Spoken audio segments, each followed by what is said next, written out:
नमस्कार दोस्तों, जीवन की सरिता चैनल में आप सबका स्वागत है।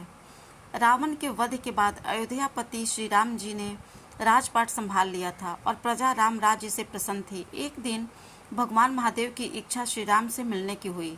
पार्वती जी को संग लेकर महादेव कैलाश पर्वत से अयोध्या नगरी के लिए चल पड़े।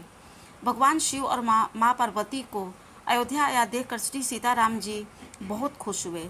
माता जानकी ने उनका उचित आदर सत्कार किया और स्वयं भोजन बनाने के लिए रसोई में चली गईं।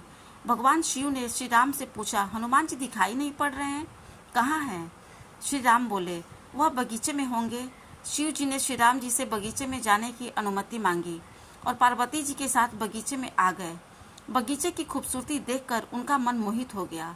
आम के एक घने वृक्ष के नीचे हनुमान जी दीन दुनिया से बेखबर गहरी नींद में सोए थे और एक लय में खराटों से राम नाम की ध्वनि उठ रही थी। चकित होकर शिव जी और माता पार्वती एक दूसरे की ओर देखने लगे। माता पार्वती मुस्कुरा उठी और वृक्ष की डालियों की ओर इशारा किया। राम नाम सुनकर पेड़ की डालियां भी झूम रही थी। उनके बीच से भी राम नाम उच्चारित हो रहा था। शिव जी इस राम नाम की धुन में मस्त मगन होकर खुद भी राम नाम कहकर नाचने लगे। माता पार्वती जी ने भी अपने पति का अनुसरण किया। भक्ति में भरकर उनके पांव भी थिरकने लगे।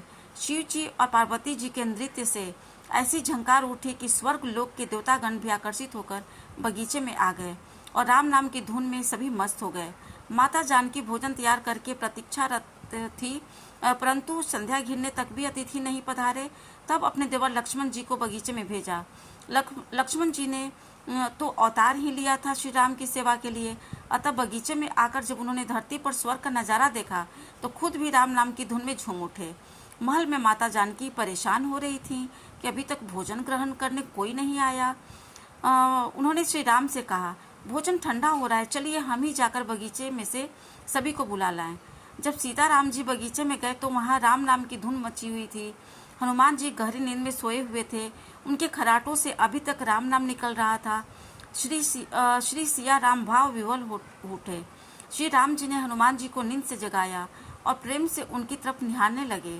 प्रभु को आया देखकर हनुमान जी शीघ्रता से उठ खड़े हुए। नृत्य का माहौल भंग हो गया। शिव जी खुले कंठ से हनुमान जी की राम भक्ति की सराहना करने लगे।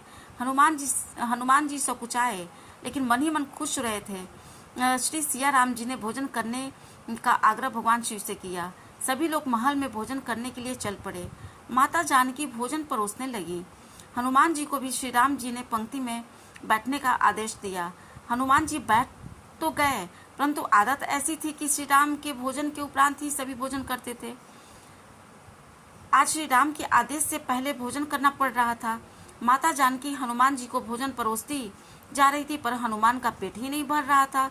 कुछ समय तक तो उन्होंने भोजन परोसती रही, फिर समझ गई कि इस तरह से हनुमान जी का पेट नहीं भरने वाला। उन्होंने तुलसी के एक पत्ते पर राम नाम लिखा और भोजन के साथ हनुमान जी को परोस दिया।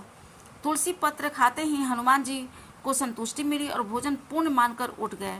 भगवान शिव शंकर ने प्रसन्न होकर हनुमान जी को आशीर्वाद दिया कि आपकी राम भक्ति युगों युगों तक याद की जाएगी और आप संकट मोचन नाम कहलाएंगे। जय श्री